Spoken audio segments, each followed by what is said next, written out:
Na-overwhelm ka ba kapag tinitignan mo ang Forex chart? Simple lang basahin ang Forex charts kapag alam mo na ang basic. Ano ba ang Forex chart? Ito ay isang graph na nagpapakita ng paggalaw ng presyo ng isang currency pair over time. Bakit mahalaga ito? Una, dito natin nakikita kung saan pwedeng pumasok at lumabas sa trade. Pangalawa, nagbibigay ito ng clues kung tataas o bababa ang market. Main components of a Forex chart.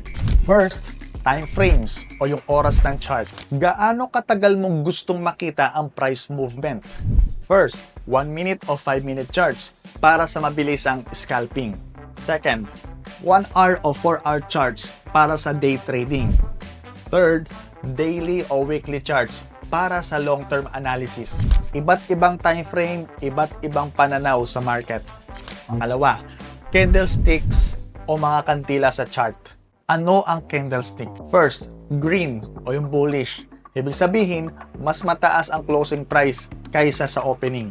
Second, red or bearish. Ibig sabihin, mas mababa ang closing price kaysa sa opening.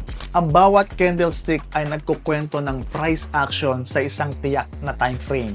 Third, support at resistance levels.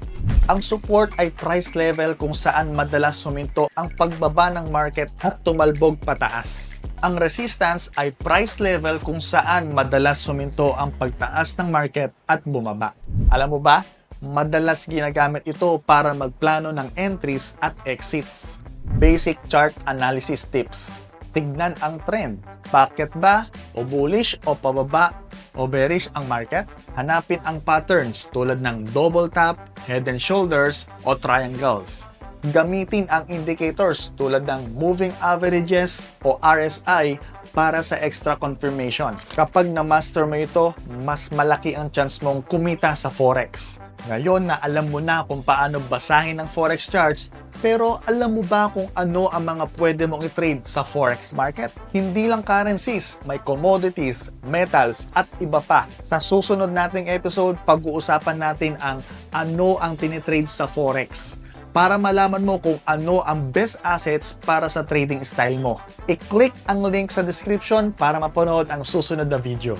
Ngayon, alam mo na kung paano basahin ang Forex charts. Pero gusto mo bang matuto pa ng libre? Sumali sa aming free 3-day Forex Trading Bootcamp. Mag-register na! Link sa description o sa ating comment section.